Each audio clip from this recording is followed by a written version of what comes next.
My name's Cian Barriskill. I'm a lecturer and a teacher trainer here within the School of Education at Ulster, and that's my role. And I do I work in a lot of different various programs. I work with a lot of teachers from a lot of different backgrounds, but my real passion and my experience lies within English language teaching, because that's my background. So that's why the university's asked me to come today to have a little chat with you. Welcome, Amanda. Good to have you join us. So that's why the university asked me to come today to have a bit of chat with you, because we really want our graduates, I assume the most of you are all students here, to be able to explore lots and lots of opportunities that you can take particularly your bachelor's degree and what you can do with it. And what I'm here today to talk to you about is opportunities for teaching English language. In particular, I'm going to focus on Asia today, but a lot of the things I'll talk about can be applied for other contexts as well. What I'm going to talk about today is, I'm going to keep it simple as possible, because we're only here for about half an hour, and also want to leave lots of time for you guys to ask questions. You can use your mic, you can put them in the chat box as you go along if you think of things. But we're going to look at three real central concepts. So why teach English? Why go and teach English as a foreign or a second language? What's the benefits of it? And then where to teach English, where to go. You know, Rory was just saying there earlier, you know, he wants to go overseas, a bit of adventure, a bit of travel, very like myself when I was an undergraduate student. But we need to think about where's going to suit us on our own personal objectives. And then we're going to look at how we can teach English as well. Now, I can't give you a course on how to teach English today, but what I'm going to do is to talk about the options that are out there for you as students when you graduate. What can you do to gather the skills and the qualifications that will enable you to teach English abroad, and particularly in relation to Asia. And then, as I said, there's lots of times for lots and lots of questions at the end. So please think about any questions you have, stick them in the chat box, or just write them down, and we'll have a chat about them there at the end. Okay. So why teach English? Well, I can tell you why I ended up teaching English, and it wasn't really, it wasn't my ambition. I went to University College Dublin, and I did a degree in history and politics. That was my undergraduate degree, joint degree, history and politics, and a minor in sociology as well. But when I graduated, I was quite young when I graduated. I was actually I was 20 years old when I graduated from my bachelor's, and at 20 years old, I wasn't ready to take on the kind of life of work yet. I wanted to kind of see the world a little bit. My overall ambition, I wanted to be a history teacher. That's what my plan was. But sometimes plans don't go the way you expect them, and that's not always a bad thing. So when I graduated, I decided I'm going to travel after working in Denny's sausage factory for some time to gather some money. And at one point, I found myself teaching English in an orphanage in Mozambique. And that was my very first experience of teaching English. I had no idea what I was doing, but I could see what I was doing I really enjoyed, and I could see the difference it was making for the kids that I was working with. And at that point, I decided maybe I should explore this as a career. So my job as an English teacher took me all over the world, teaching Europe, Middle East, Africa, but I spent a lot of time working in Asia, particularly in South Korea, and this is why I've been asked to teach today. So why teach English? Primarily, my central reason was travel and adventure. I wanted to see the world. I wanted to experience things that I'd never experienced.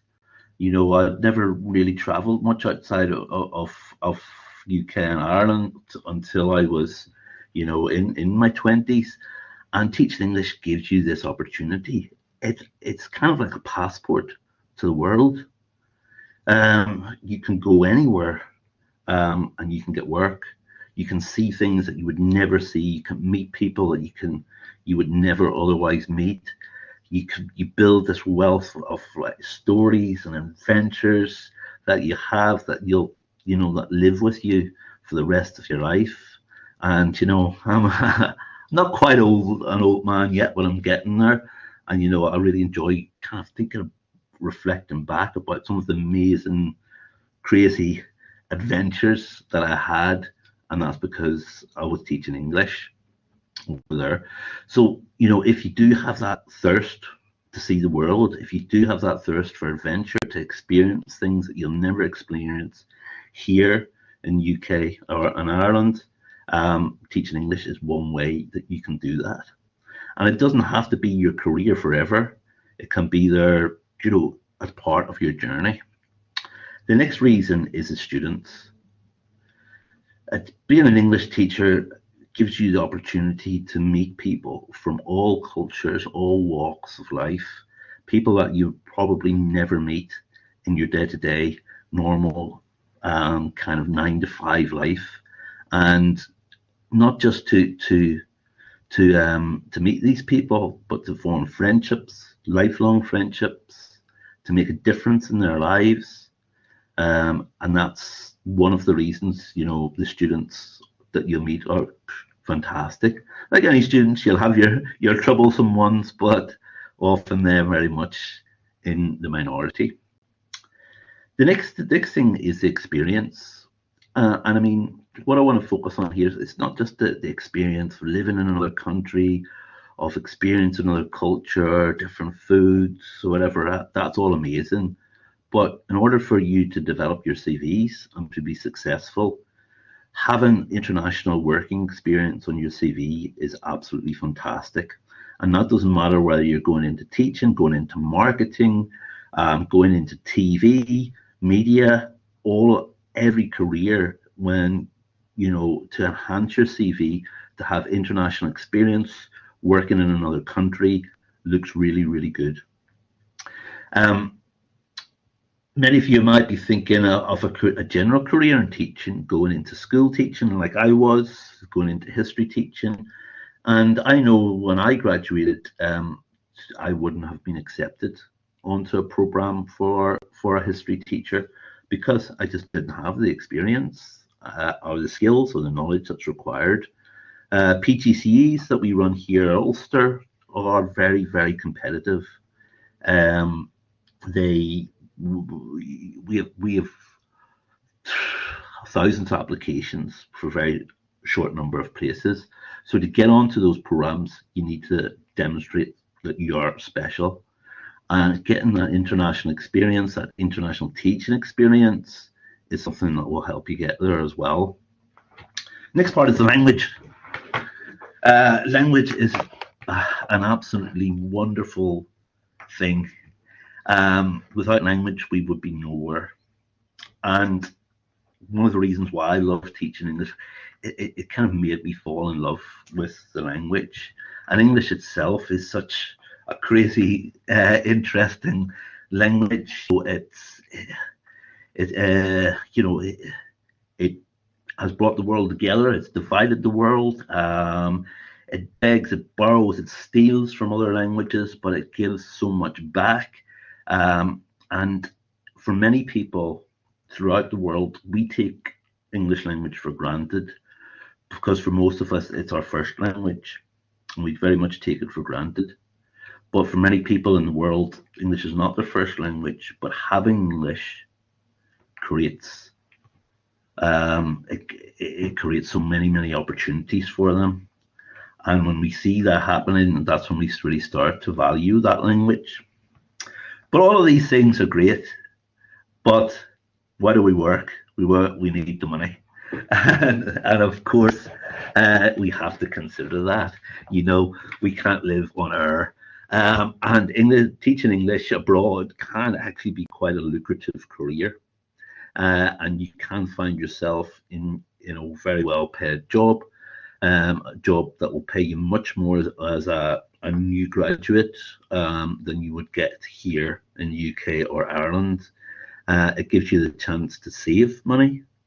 It gives you a chance to, save a lot of money to come back, to buy a house, to invest, to further in your education, all of those kind of things. So there is the money side of it as well, and that's important. But the last point is probably the most important, and this is why I do it, is that it makes a difference. It makes a difference in people's lives, makes a difference in people's opportunities, it makes a difference within society, and that's really why I've done it. I'm just come back from Uzbekistan. I was in Uzbekistan there for a week with Professor Skinner, who's here. And the work that we did out there, reflecting back on it, it was absolutely amazing. We were out there training English teachers about inclusion and diversity in the classroom. And that information, they're going to feed back into their society. And fundamentally, we're making an impact. So if you want to be a teacher, one of your motivations should be making a difference in people's lives. And if that's not a motivation for you, it's probably the wrong career, and I'll be honest, because the money is good, but you're never going to be a millionaire.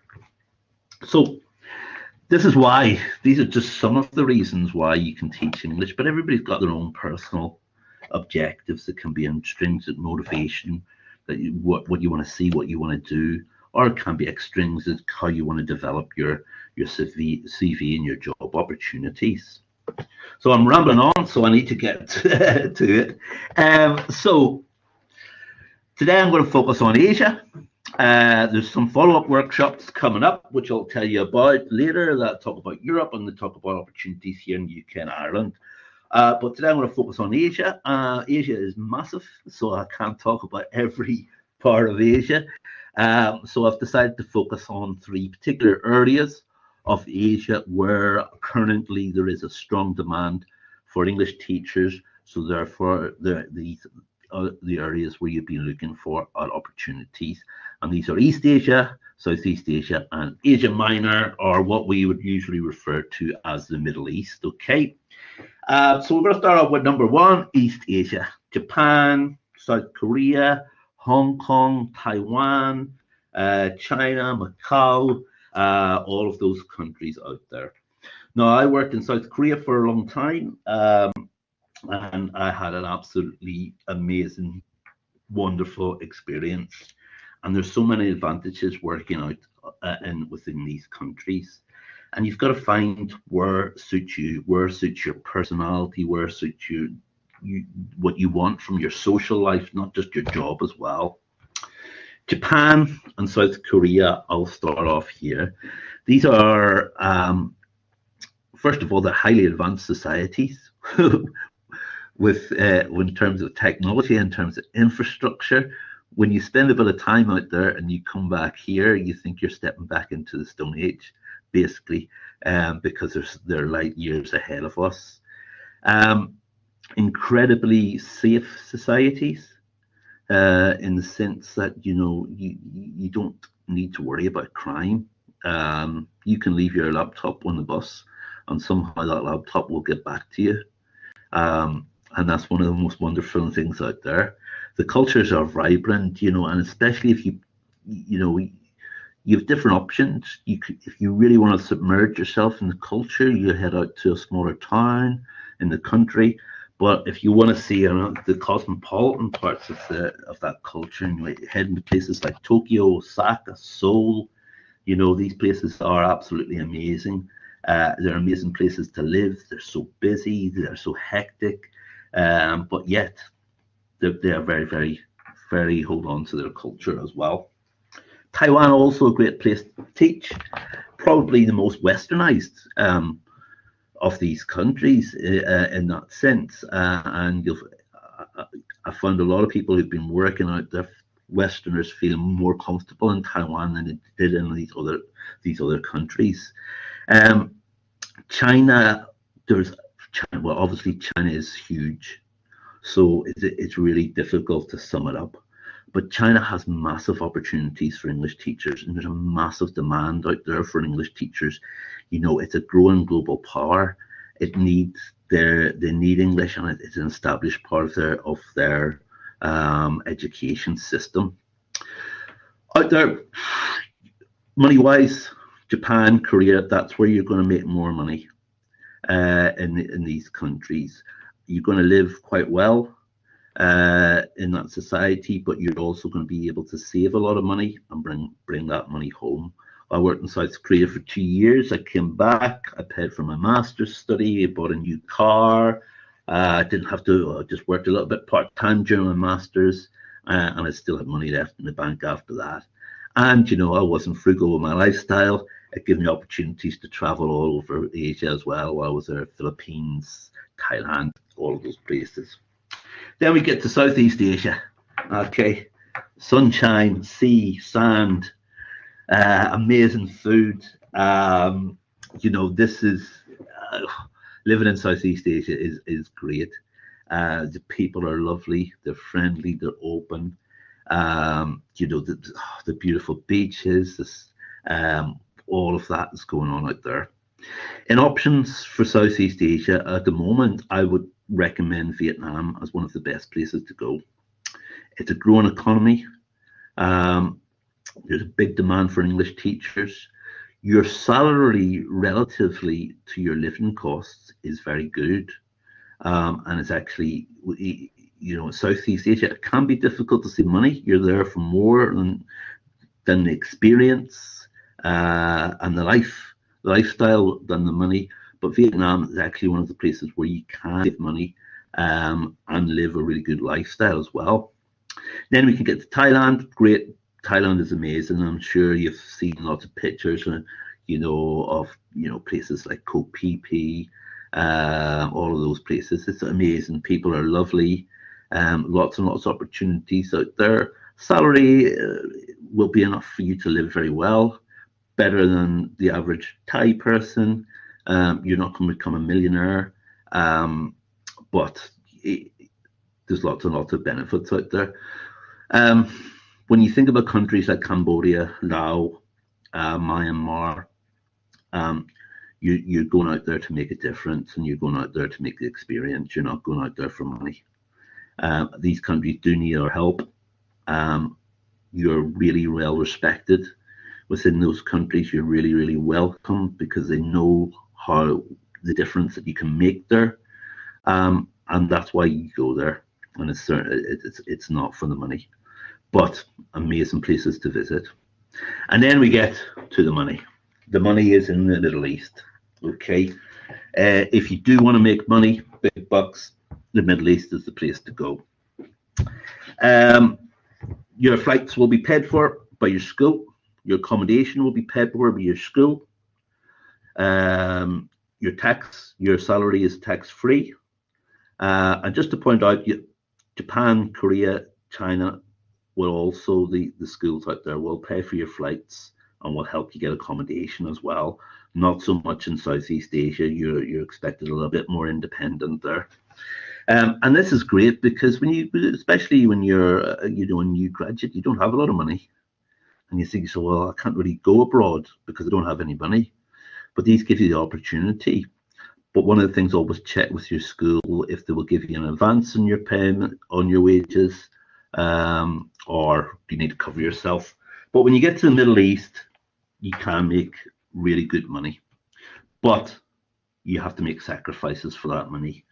And it's a very different cultural place. Southeast Asia, you know, is the freest. It's the most liberal of the place. Japan, South Korea, they are conservative societies, but there's lots of freedom there too. When you get into the Middle East, that your freedom, your personal freedom, you have to make some sacrifices. Places like the UAE and Bahrain, you know, those are the lighter countries where, you know, they are, they're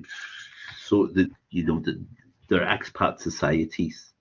You can go to the pub, have a drink if you want to. You can go to the nightclub. You can't be running around the streets drunk like you might be in Belfast or Coleraine because you get in trouble. and you can get in trouble within those countries. In the middle, you have somewhere like Qatar, Doha. I do quite a bit of work in Doha. We have a lot of teachers going out to Doha at the minute because there's big demand out there. It is not as liberal, it's not as free as places like Dubai, but there's a certain sense of freedom. You don't feel that restricted. You just need to be careful and very careful of respecting the culture and the religion there. Now, if on the extreme side is Saudi Arabia, here you will have much less freedom. Alcohol, things like alcohol are illegal.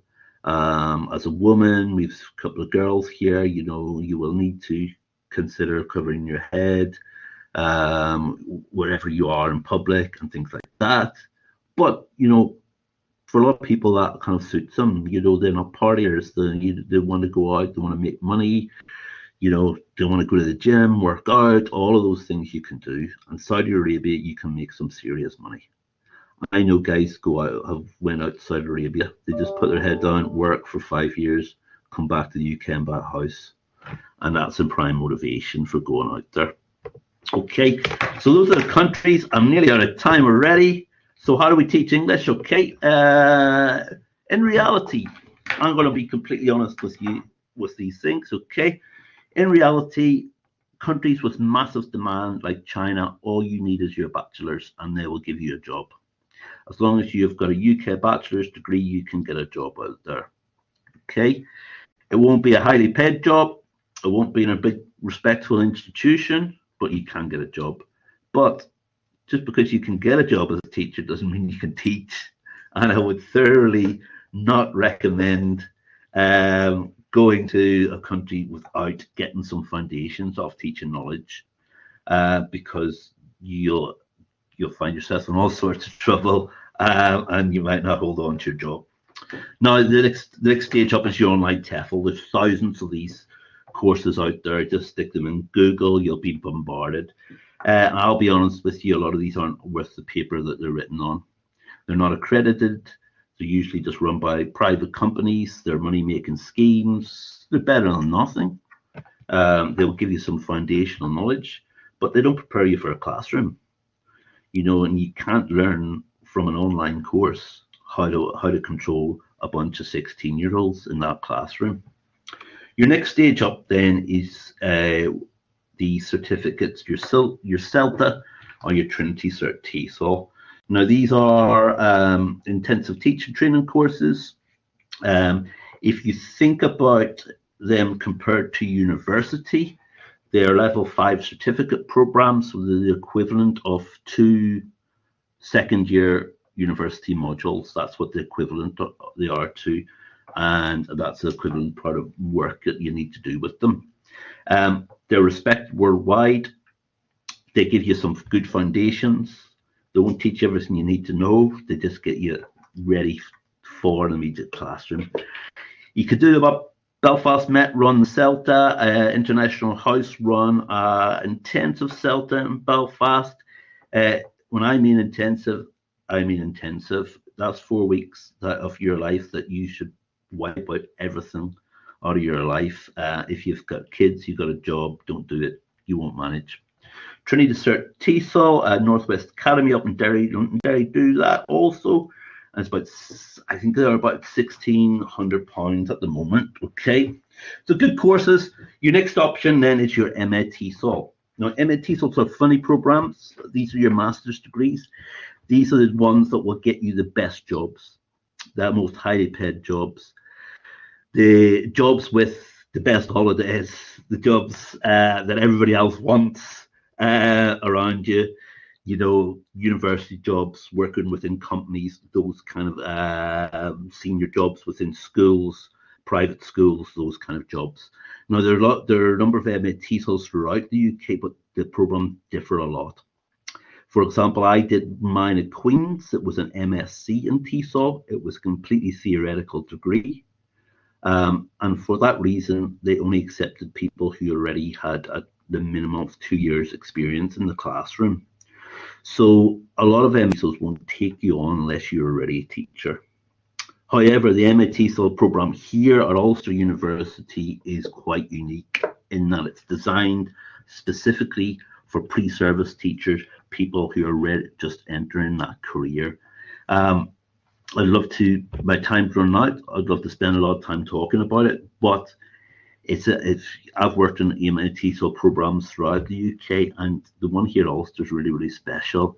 Run by Professor Barbara Skinner and Dr. Helen Ho.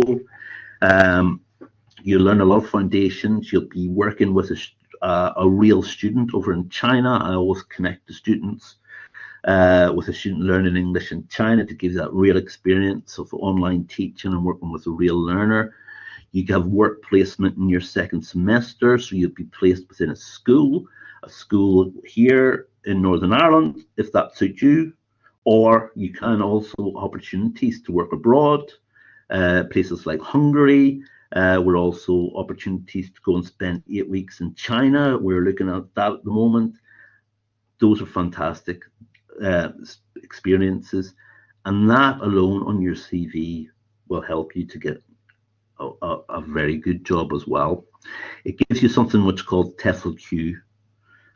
And TEFL Q is, I'll not get into it too much, but it requires you to have a number of observed teaching lessons, and that tops up your academic study, and that gives you much more employability. Most MA TESOLs throughout the UK will not give you TEFL Q, the one here at Ulster do. And if you want to find out more about the MA TESOL at Ulster, what you can do is drop the course director, Dr. Helen Ho, an email, and she will gladly meet with you and tell you a little bit more about that program. I know some of you are still in your first year, but you know, it's good to think about it. Or if you want to talk to me, you can just drop me an email. You'll see there, mbarraskill at ulster.uk. There are more sessions coming up, teaching in Europe, teaching English in UK and Ireland. So like if this stimulated your interest and you want to know more, attend those sessions. You'll get an email update with the links on them. But now it's time for questions. Guys, any questions that you have for me?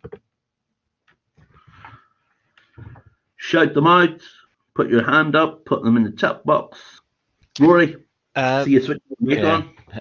I see when you were saying like Korea or China, would it have been easier for you to pick up the language there, being immersed in it? Or like how long would you say it took you to be able to speak, I don't know, like conversational or Korean or Chinese? You know, most definitely, you know, if you're interested in learning language, being submerged in the culture is the way to do it, because it's around you, it's everywhere around you, and you're picking it up subconsciously a lot of the time. But also, you know, a lot of teachers, what they do out there is they do a language exchange. They'll meet somebody, you know, a professional who wants to develop their English. So in exchange for you helping them develop their English, they'll help you to develop wherever your Mandarin or your Korean out there, and you kind of have that mutual beneficial relationship as well. One of the first things you do is start to learn to read the characters. Koreans, actually, I figured it out in one day because it's really, really mathematical, the way they do it. But yeah, submerging in culture. But it's also, you know, it's also your perspective. You know, I worked in Russia for a long time as well, and my Russian was much better than my Korean. And one of the reasons for that is that, you know, I could be Russian when people look at me, you know. So I was always spoken to in Russian, and Russians are really impatient as well. So you know, if you can't get your answer back to them, you know, they kind of lose interest in you. Whereas when you are in Korea and China and Japan, those places, you know, automatically they know you're not Korean or Japanese because of your ethnicity. So they do have that patience with you as well to learn it. But yeah, if you want to learn the languages, go to the country. That's the best way to do it. Good question, Rory. So that's a correct question from Rory. Anybody else got any questions here?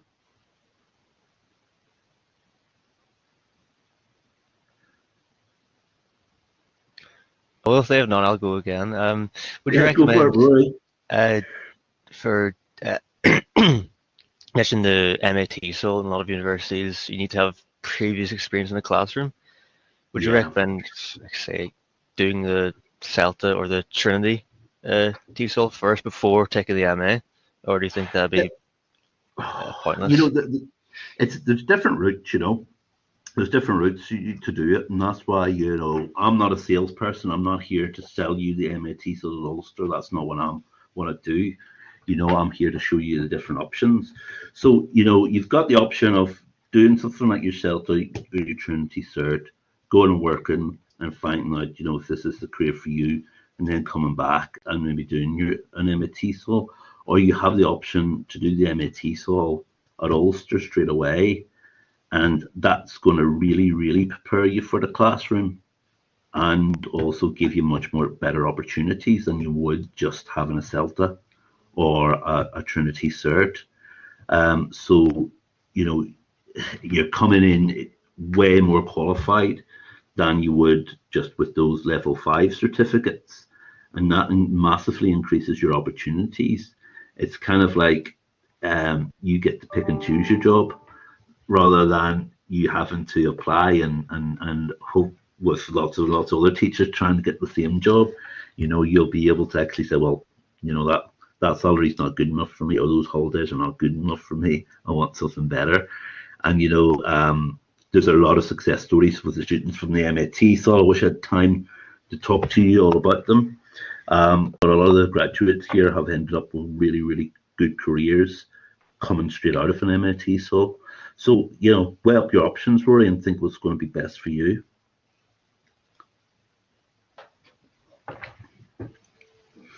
Okay, there's lots of really good questions there. We're nearly out of time. Sorry, Barbara, did you want to say something?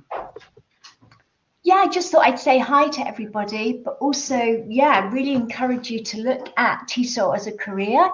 And I think myself, Kane, and Helen, who's also online, are great examples of people who've progressed through different TESOL career pathways, but we've all got very interesting jobs. We're working in environments that support us and allow us to develop really interesting, great projects. You know, I started off teaching English in Portugal years ago and turned down the idea of doing a PGCE in English literature and language because I fell in love with teaching people from other countries and being in other countries and having the opportunity to learn languages in other countries.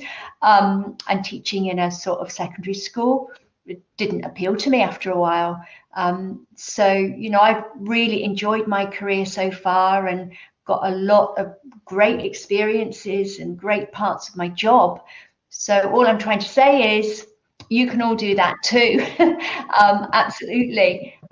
It's definitely a great career in education if you just want to opt out of the normal sort of PGCE, primary school, secondary school route.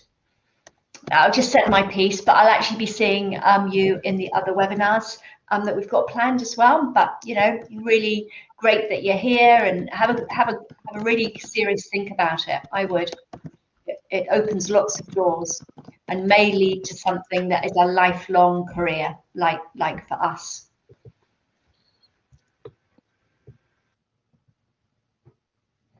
Thanks, Barbara. Yeah, and just Barbara, yes, it opens up so many doors. You know, this year I'll be at Uzbekistan, Vietnam. So we're all finished up. Last thing I wanted to say is Happy New Year.